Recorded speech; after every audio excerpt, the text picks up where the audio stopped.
Uh, Hello and welcome to all of you. We are going to see this practical, that is the study of LCR series circuit. So in this circuit we have to connect inductance, capacitor and resistance in series, which is shown here. So you can see here we have L means inductance, then C is capacitor, L is inductor, C is capacitor and R is the resistance. So in this experiment we are going to connect all these three L, C and R in series, and in series with that we are going to connect a milliammeter, and also we are going to use a function generator. From function generator we are going to use sine wave input.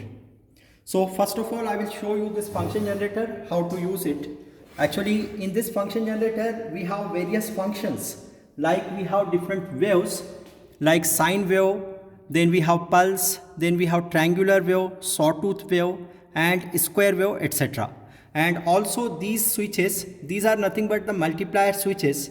So this is the scale, whatever the scale we have, that scale, whatever reading is there on this dial scale, that should be multiplied by this multiplier button. Now here what we are going to do is, we are going to use say these two inputs from this function generator, and we will connect this function generator in series with LC and R, and also that will be connected in series with the your milliammeter.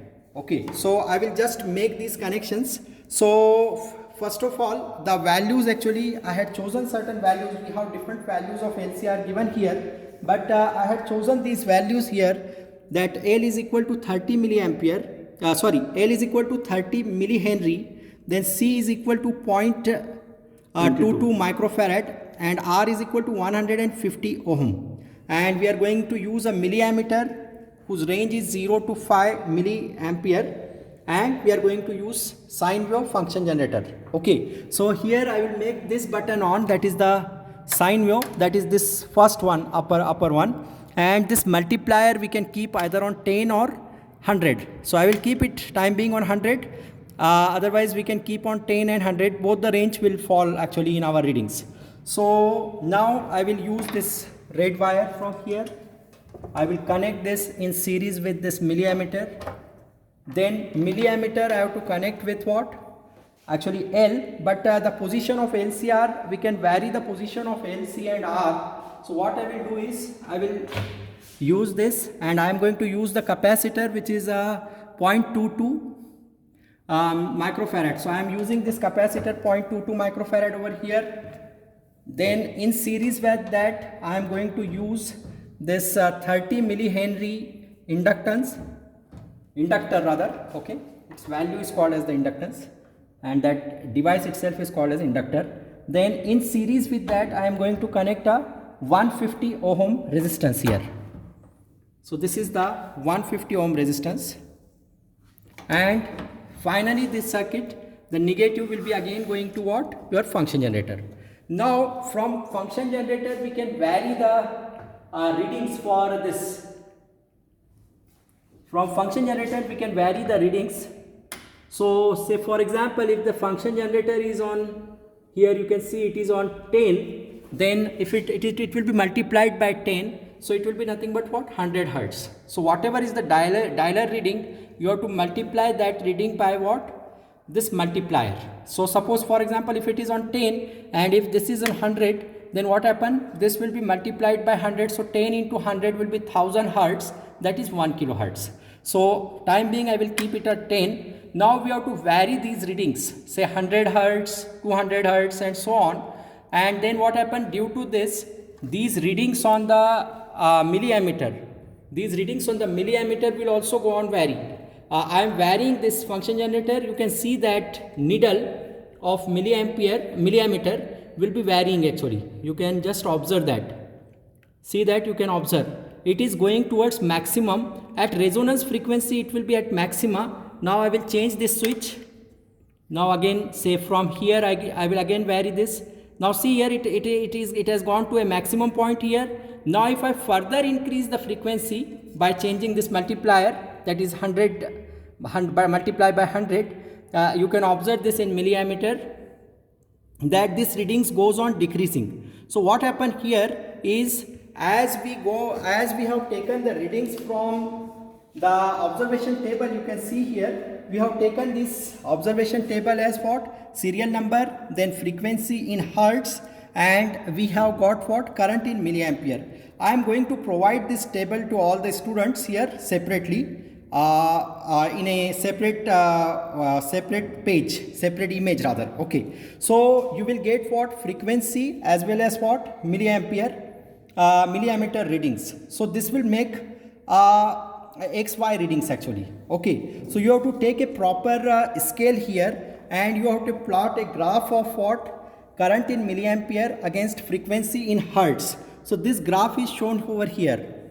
You can just see this graph is shown over here. So this graph, as we go on increasing this frequency, so this current in milliampere goes on increasing, but after a certain point, if we further increase the frequency, then you can observe that it goes on decreasing. Rather, it's a sort of a bell-shaped curve. So that means what? At a certain point, it will go to a maxima for a particular frequency, and again it goes on decreasing. So the point at which it is maximum is called as resonance frequency. So you can see this is the peak for which we have got Imax. So from Imax, if you draw a perpendicular directly on the frequency axis, that is our x-axis, then you will get nothing but what? FR, which is the resonance frequency. So this will be nothing but from graph. Now next thing is, we also have to find out bandwidth using this graph. So for that purpose, what we have to do is, we have to divide this Imax by root 2. So whatever that value comes, it will be somewhere here, say. So you have to draw a straight line that will cut this curve at two places. From these two places, again draw the perpendiculars on what? Frequency axis. So this first perpendicular will give us F1, and second perpendicular will give us F2. Now if you find out this difference, F2 minus F1, that will give us bandwidth. Okay, now I will show you the calculations. So you can see you have to use all these formulas. So first thing is nothing but what? By calculation you have to find out what will be the resonance frequency. So the formula is 1 upon 2 pi square root of LC. The values of LC and R etc. I had already given. These are the values of LC. These are the values of LC and R, which you can note down if you want. Again, L is 30 millihenry, C is equal to 0.22 microfarad, and R is equal to 150 ohm.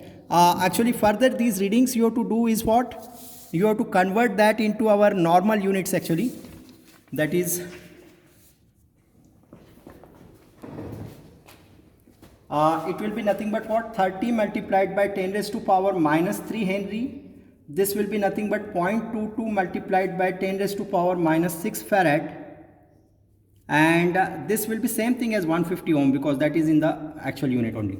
Okay, so these values you have to use, and these values you have to put in this formula. Say first is what? Resonance frequency. So you will get directly it as what?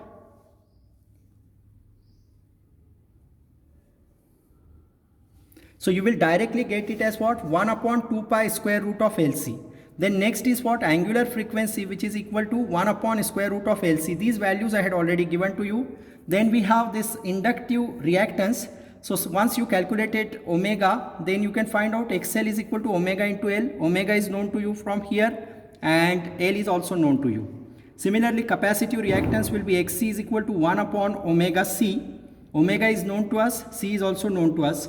And finally we have impedance, Z is equal to square root of R square plus XL minus XC bracket square. And you can find out Q factor also, which comes out to be omega L. Omega is known to you from here. L and R are also known to you. So it will be omega L upon R. So these all things are nothing but what? By using calculations. Now by using graph, you have to find out resonance frequency, which I had already shown you. From this graph, this maximum peak, this will give us FR, which we have written here, that is resonance frequency. Second thing is we have to find out bandwidth. For that purpose, we have to divide this Imax by root 2, and that will cut this curve at 2 points, draw perpendiculars from there on the frequency axis, and this f1 and f2 you will get. Then find out f2 minus f1, which will give us bandwidth. Then to find out Q factor, just you have to divide this fr by bandwidth, so that will give us Q factor. And then finally you have to note down all these results actually, whichever you got from these calculations, all these results you have to mention. So this is what the experiment is. I am going to provide this separate table for frequency against current, frequency in hertz against current in milliampere. So I hope that this will be helpful for you. If there is any difficulties, it's still you can contact me. Thank you very much. Okay, thank you.